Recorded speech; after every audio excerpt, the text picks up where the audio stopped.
My name is Isabel Reed. I'm 30 years old and I live in Flagstaff, Arizona, a place where winter always begins with snow on the windowsill and ends with warm dinners by the fireplace. But this year I woke up on Christmas morning to a completely empty house. No clinking cups, no laughter, no one calling me down for breakfast like every other year. The kitchen still held the faint smell of last night's cinnamon waffles. A few half-eaten plates sat in the sink, but the dining table had been abandoned. The garage door was wide open, the cars were gone, and not a single message had been left for me. 16 people, 4 SUVs. A 6-day trip that I planned, scheduled, and paid the entire deposit for, nearly $13,200. But they had left me behind. Not by accident, not by misunderstanding. It was a deliberate choice. My family has always been the more the merrier type. My parents, my maternal grandparents, my sister Hannah, my brother Lucas, 5 cousins, and a handful of spouses or fiancés. This year was the first time we added someone new. Hannah's fiancé, a lawyer named Graham, freshly inducted into the Golden Circle. Every holiday, I'm the one who organizes everything, choosing the destination, booking accommodations, creating packing lists, and preparing menus for the seafood allergic and the vegan alike. I even made a seating chart for the cars to avoid fights. The night before the trip, I stayed up past 1 in the morning, wrapping the kids' presents and preparing containers of hot cocoa for the road. I set my alarm for 6 a.m., planning to load the trunk and help Dad check the tires. But when I opened my eyes, the sun was already high, shining straight through my bedroom curtains. I bolted upright in a panic. The clock read 8:43. A strange unease crept through me. I called out, "Mom? Dad? Hannah?" No answer. I ran into the hallway. The house was empty. Lucas's room was bare, his gray backpack and familiar gaming headset were gone. Hannah's room was stripped, bed made flat, her perfume still lingering in the air. Breakfast plates were still on the counter. They'd eaten before leaving. No one had woken me up. No note. No message.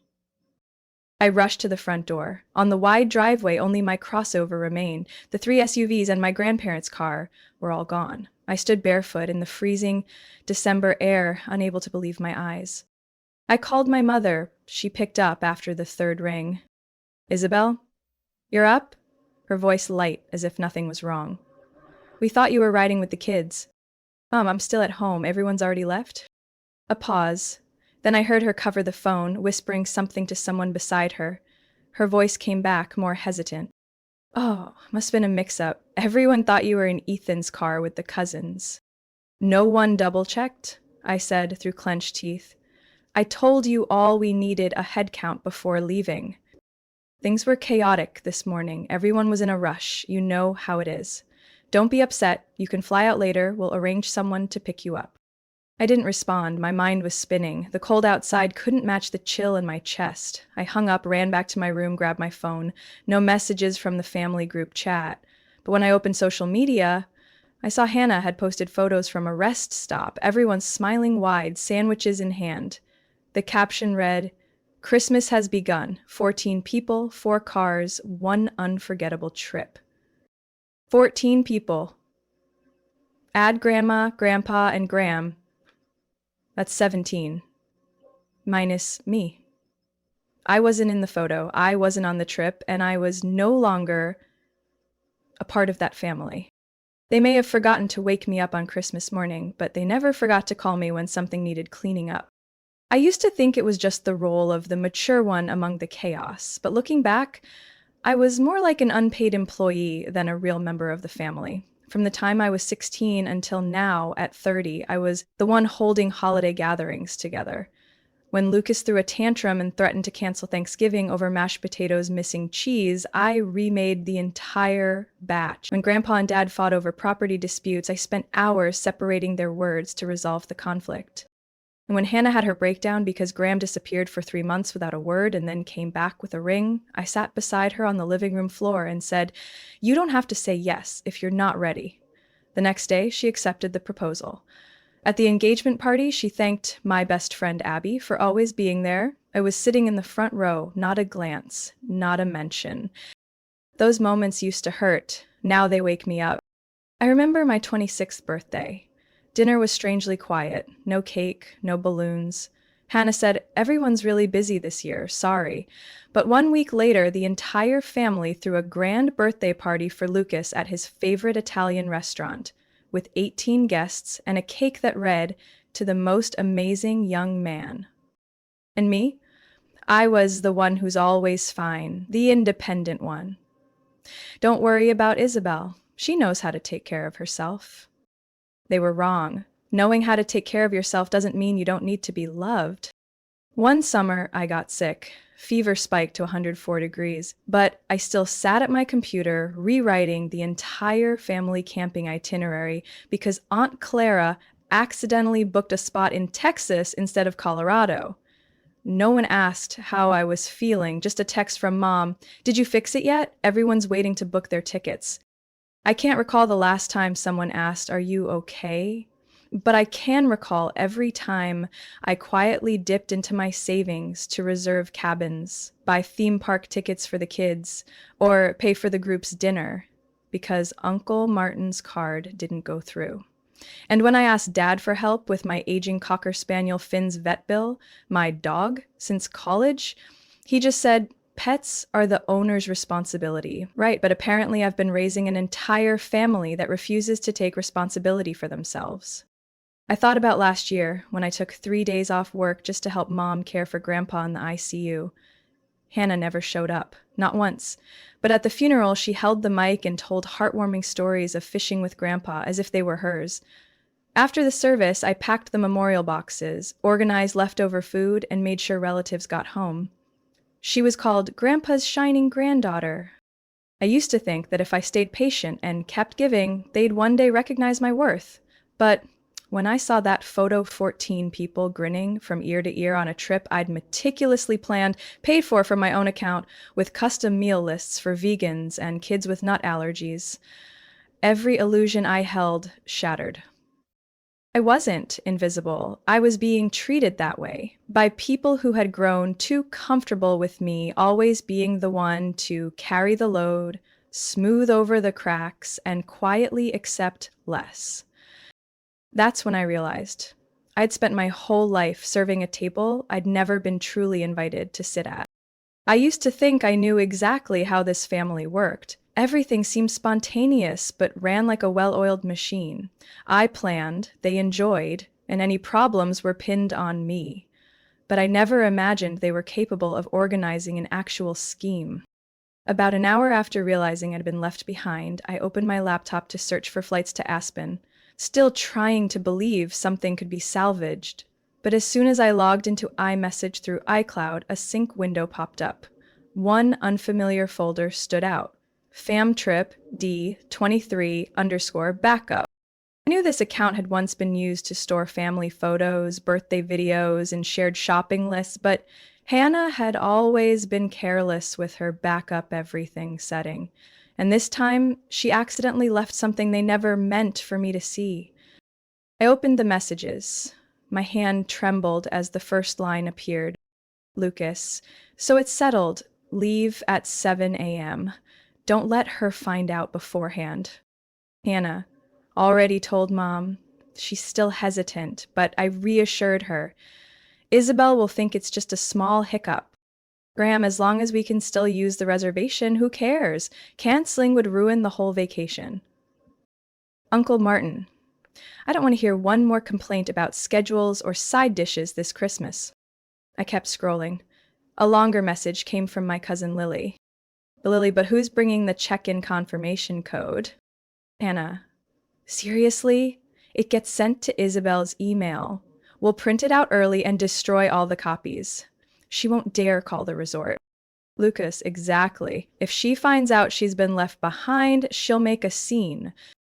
Graham. "Just say it was a misunderstanding. Worst case, buy her a cheap economy ticket and let her fly in later." I stopped. My eyes blurred, not from tears, but from fury, and the kind of humiliation that's hard to put into words. My entire family, the ones I had sacrificed so much to protect, had treated me like a walking wallet, a planner, a funder, a coordinator, then cut out at the very last second. No one asked if I wanted to be included. No one actually wanted me there, except to use my name for the booking and swipe my card. They had created a group chat without me to plan how to keep the vacation peaceful by excluding me as a nuisance. I clicked on the group info, family vibes, no Isabel. No shame, no encryption. They even named the group like some sort of public joke.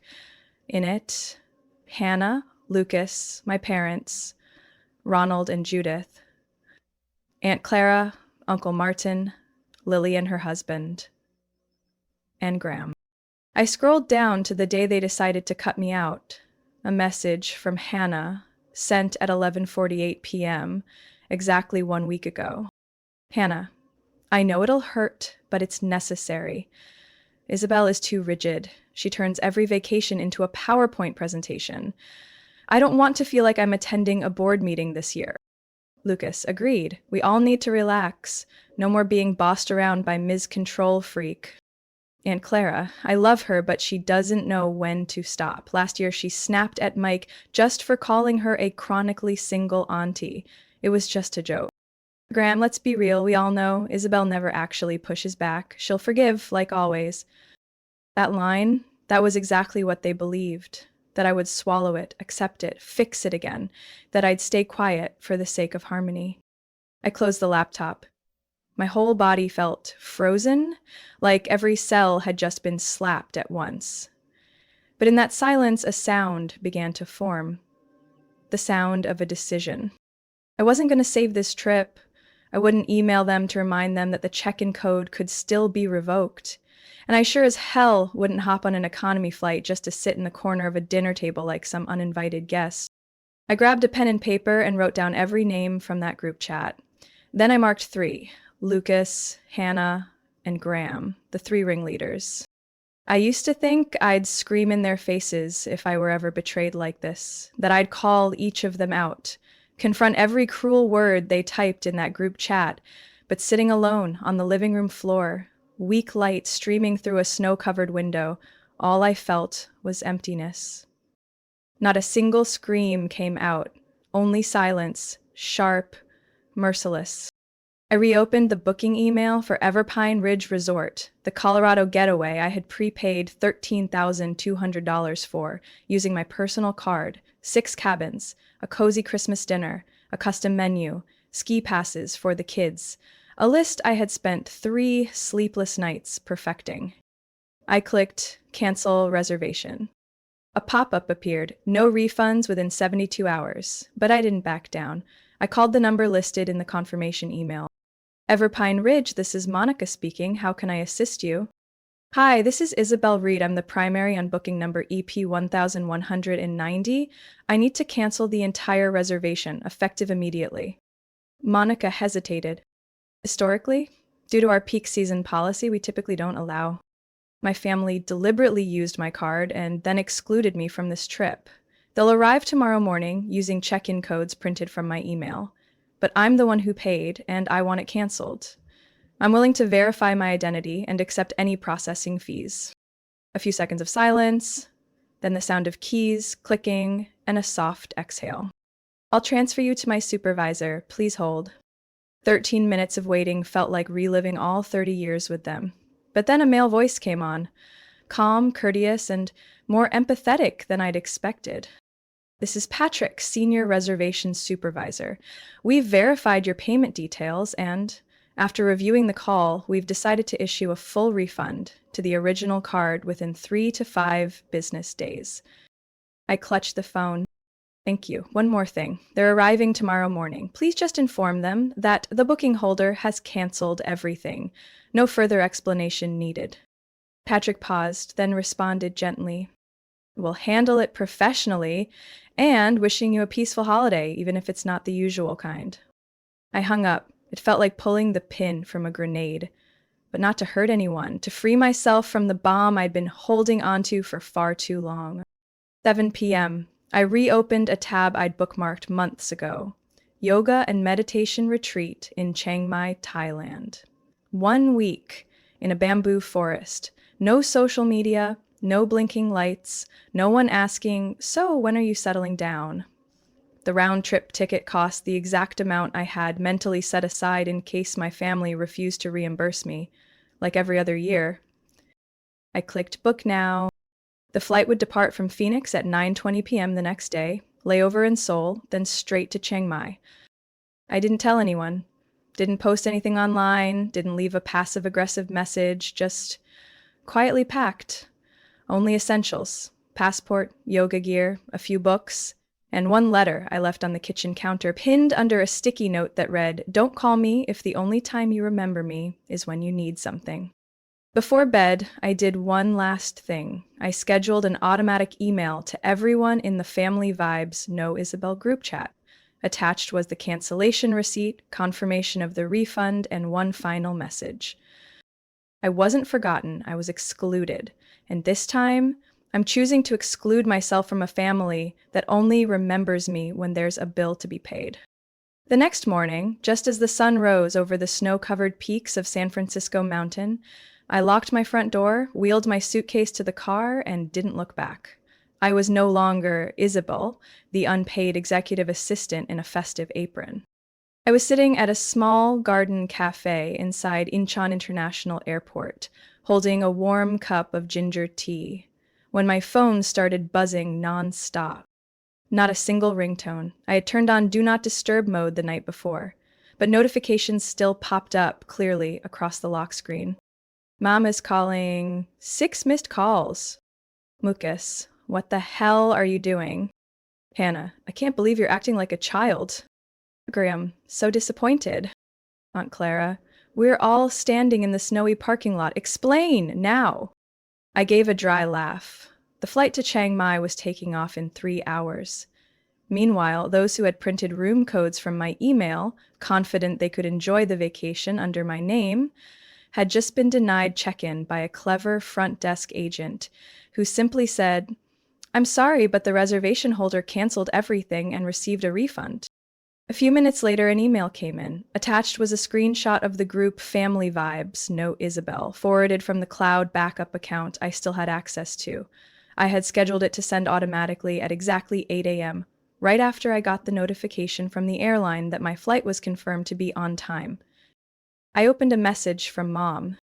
"Isabel, what is this? The resort says there's no booking and the receptionist said you canceled. Where are you?" Then came a photo. They were standing in the thick snow at Everpine Ridge, everyone's face twisted in frustration. Lucas was holding a cold pizza box. Hannah was clinging to Graham like she was enduring shame more than the cold. My mom, Judith, was on the phone, pointing toward a cabin with its doors shut. Behind them, the small wooden sign carved with Everpine's logo shimmered under the morning sun. Beautiful, like a dream. One they'd never set foot in again. They thought they could manipulate me forever just because I never reacted. They were wrong. Lucas messaged again. "Where are you? We planned this trip for months." I almost laughed. We? What plan? The plan to leave me behind? I didn't reply. No need. They didn't need me to figure out why they were in this mess, and I didn't need them to reaffirm my sanity. Then a message from Hannah popped up. She must have read through the full email attachment. "Isabel, I didn't mean to. Just wanted a peaceful Christmas. How could you do this to the whole family?" I typed something. Deleted it. Typed again. Let it sit. Finally, I sent just one line.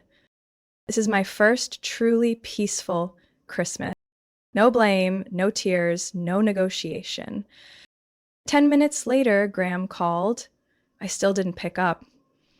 And I imagined him standing somewhere in that snowy resort yard, freezing and regretful. The room keys didn't work. The group had nowhere to stay. The nearby hotels were fully booked for the holidays.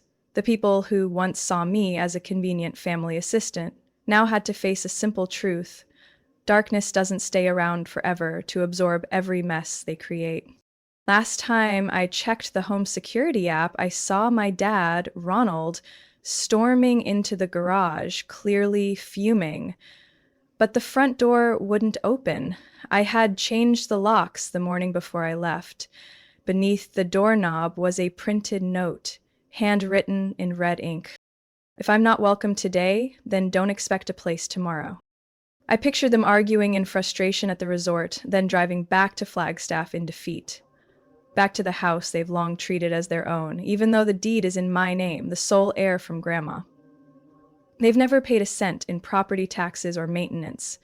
They've never asked if I wanted privacy. Everything was always for the family, except when the family was me. My phone kept buzzing. A text from Aunt Clara. "You're unbelievable. Your mother is crying from embarrassment. Do you even think about anyone but yourself?" I turned the phone off. The flight to Chiang Mai just appeared on the boarding soon screen. I stood up and pulled my suitcase. On the bench next to me, a middle-aged Canadian woman smiled as I closed my laptop. "Heading on vacation?" she asked kindly. I nodded. "Something like that. I'm going to find the part of me my family forgot." She smiled. "I did that once, back in 1986, and we left the cafe together." I walked straight toward the departure gate. Behind me, my phone screen stayed silent, and for the first time in many years, I felt no guilt, only freedom. I returned to Flagstaff on an early January afternoon, after 10 days of bamboo forests and morning rain in Chiang Mai. My skin was sun-kissed, my wrist still carried a sandalwood bead bracelet from the Doi Sutha monastery, and most importantly, my mind was no longer tethered to the noise of those who only valued my silence. But that peace didn't last more than 3 minutes after I stepped into the house. My father, Ronald, stood by the fireplace, arms crossed like I was some intruder. "Isabel, we need to talk." His voice was heavy. I said nothing, just walked into the kitchen and turned on the kettle. My mother sat at the dining table, gripping a cold cup of coffee. Hannah was there too, for whatever reason, but her purse on the table suggested she wasn't leaving anytime soon. I unwrapped my scarf, placed my phone on the table, then sat down. I need to talk too, and this time, no one interrupts me. If anyone does, I'll get up and end it right there. No one said a word. Good. This is my house. Grandma left it to me 6 years ago. Since then, I've paid every mortgage installment, every property tax, maintenance fee, and even the roof repair bill last year that neither of you knew about. My mother opened her mouth, then froze when I looked straight at her. "You two always said, as long as we're family, we don't keep track of money. But you did keep track when you let me handle everything, then silently cut me out of the holiday. And let me remind you, both of you were in that No Isabel group chat." Ronald's face flushed. "That was a misunderstanding." "It wasn't. It was a choice. And here's mine. Starting next month, if you want to continue living in this house, I'll be charging market rent, $1,850 a month, not including electricity, water, gas, or internet." My mother turned pale. Hannah spoke up instead. "Are you threatening them? They're your parents, Isabel." "They're not the victims in this story, Hannah. I've read everyone's messages, and if you have any decency left, it's best not to interfere." The air turned heavy, but I didn't stop. "If you don't agree, you have 60 days to vacate. I'll help with some of the moving costs if needed, within reason. But support is no longer an obligation, it's a choice, and this time, it's mine." Ronald let out a mocking chuckle, the same kind I'd heard too often at tense family dinners. "You're gonna live alone in a 3-bedroom house? You think you'll be happier kicking your parents out?" I stood, walked to the filing cabinet by the window, and pulled out a folder. "I've listed the upstairs room on Airbnb starting February. It's fully booked through April. Tourists from Seattle, then Denver, and a small Canadian family want to rent the downstairs suite this spring. So, don't worry, the house will be filled with people who know how to respect others." My mother cried. For the first time in my life, I didn't feel guilty watching her. "I used to protect you," she whispered. "I never thought you'd turn this cold." I looked at her, calm, steady. You didn't protect me when you left me behind. You didn't protect me when you stayed silent while Hannah and Lucas said I ruined the holiday. You protected everyone's convenience, not the truth. I picked up my phone and opened the banking app. If you want to stay, the lease will be in your email within the hour. If I don't hear back in 7 days, I'll initiate a formal unlawful detainer process per Arizona state law. And I suggest you read the terms carefully, because this time, I won't let anyone take advantage of my kindness again. I turned and walked away, no consoling, no justifying. I had let them live freely in my house for far too long. Now it's time for me to live freely in it too. 3 days after that steel-cold kitchen conversation, my phone rang at 8 a.m. It wasn't Mom. It wasn't Hannah. It was Ben, my cousin, the only one not in that cruel family vibes, no Isabel group. Got a minute? He asked, voice awkward but sincere. I do, unless this is a peacekeeping mission for someone else. Ben chuckled, then paused for a few seconds. You know, I used to think you were just difficult, because everyone kept saying it. But after Christmas, I went back and read every message, every group photo, and I felt ashamed. I stayed silent for too long, and if you'll allow me, I'd like to apologize face to face. I invited him over that afternoon. He arrived on time with 2 cups of hot coffee and a box of ginger cookies. No theatrics, no fluff. I know I can't undo what happened, he said, meeting my eyes. But if you need someone to carry water, mop floors, or take out the trash during this family detox, I'm volunteering from day one. I smiled. Not out of forgiveness, just relief that someone finally showed up the right way. 3 days later, I heard the news. Graham Hannah's fiancé had called off the wedding. No official statement, just a blurry Instagram story from Graham's account, the engagement ring left on a marble countertop with the caption, "Some lessons arrive in silence, but they cut to the bone." Less than an hour later, I got an email from him. Still written like a lawyer, concise, polished, but with a softened tone. Isabel, I owe you an apology. I watched how your family treated you during the wedding planning, and this past Christmas was the final straw. I believed in a one-sided narrative and justified it with the word family. But family doesn't mean the right to hurt someone without consequence. I wish you peace and the strength you already carry. I didn't reply. No need. Word about the canceled wedding spread quickly among relatives. Aunt Clara called me for the first time since Christmas, not to apologize, just muttering vague lines about blood ties. I hung up as soon as she called it a small thing. Then there was Lucas, my younger brother, the loudest cheerleader for cutting me out of the holiday, who called me near midnight. Drunk, but not sloppy, just broken. I let them do that to you, and I joined in. You have no idea how it felt when the resort said, "Reservation canceled." I stood there in the snow, and everyone looked at me like I ruined Christmas, but really, they just needed someone to blame. And they chose me the second you were gone. I didn't respond right away. I wanted to hear more. They didn't know how to function without you. No one knew how to check in. No one tracked the road stops. Even the Christmas playlist was a mess. That's when I realized you weren't a control freak. You were the only one keeping things on track. A beat of silence. If the upstairs room is still available, I'd like to rent it. Not asking for a free pass.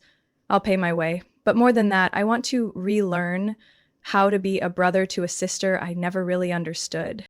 I agreed, not because I trusted him yet, but because I believe in rebuilding boundaries fairly. Lucas moved in 2 weeks later.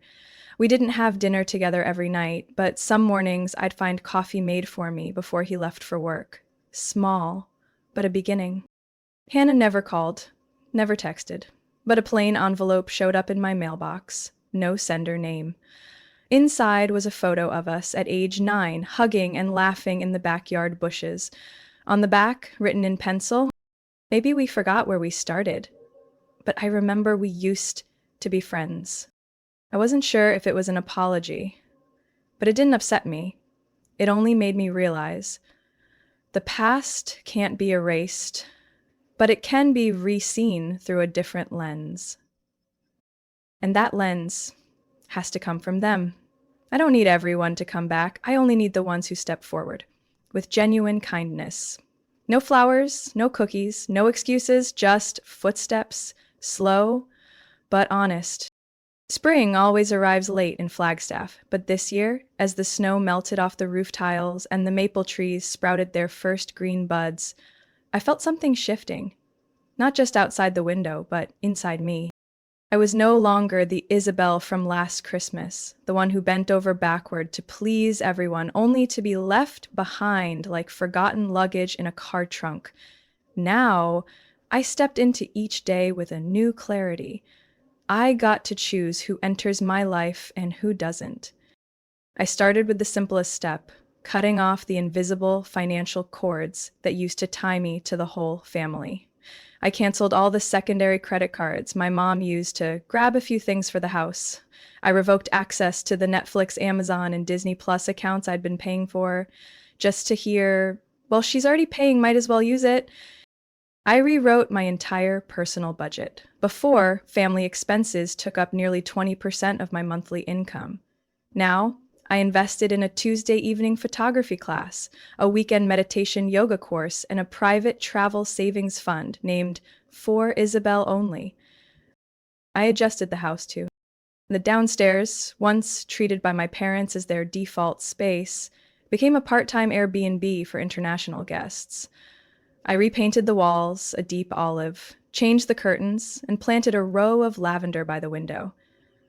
Every time a new guest checked in, I placed a small sign on the coffee table. Welcome to a space of peace. The upstairs, where Lucas rented, slowly became a symbol of a new kind of family. Imperfect, but trying. He paid rent on time, asked before rearranging furniture, and sometimes joined me in baking on Sundays. Not to make amends, but to start again. I began saying no firmly but not bitterly. No attending family gatherings unless I was properly invited, with words. No contributing to distant cousins' birthday funds just because everyone else is chipping in. No midnight calls from Hannah unless it was a real emergency, not about what Graham posted on LinkedIn. Old relationships shrank, but new ones bloomed. I met June, a 52-year-old woman who had left her husband and started over with a used bookstore downtown. We met in yoga class, and 2 months later, I became her part-time social media manager. The job wasn't glamorous, but it helped reconnect me to what it feels like to be respected. I also joined a local photography group. Every Saturday, we drove to canyons, lakes, or pine forests near Sedona to shoot sunrise photos. No one asked who I was dating. No one commented on my body or my achievements. Just light, lenses, and quiet. In early June, I received a handwritten letter from my grandmother, who had been living in a nursing home since a mild stroke last year. The handwriting was shaky but clear. My Isabel, I don't know what happened, only fragments from visitors. But I want you to know I left you that house, because I saw you look at life with eyes that love quietly. If someone couldn't see that, it's their loss, not yours. I held the letter while standing by the row of maple trees on the porch where I used to leash Finn, my little dog who passed away last year. The letter didn't change reality, but it was the first recognition I'd ever received from my family without strings attached. In mid-July, I hosted a small backyard dinner, just 6 people. Ben, Lucas, my yoga teacher June, a friend from the photography class, and me. No frills, just grilled bread, roasted vegetables, and red wine. We strung up lights, played soft music, and shared stories of times we'd felt left behind. I'd never felt more seen, not because I pleased anyone, but because I dared to redraw the borders of my own life. I used to think forgiveness was something you give others. Now I understand. Forgiveness is when you stop hoping someone will become a version of themselves they simply cannot be, and stop hurting yourself for expecting it. And if someone were to ask me, so, is Isabel happy now? I'd smile, pour another glass of wine, and say, "Not exactly, but I chose peace." Isabel's story is a powerful reminder that real love doesn't come with conditions or a service role. In real life, many people struggle to maintain decaying relationships simply because of the word family. But sometimes, the bravest act isn't forgiveness, it's standing up, setting boundaries, and choosing yourself first. Because peace doesn't come from pleasing others, but from living in alignment with your own values, even if it means starting over with those who once called you family. What do you think about Isabel's choice? Would you have acted differently in her place? Share your thoughts in the comments, and don't forget to follow the channel for more powerful stories about family and life.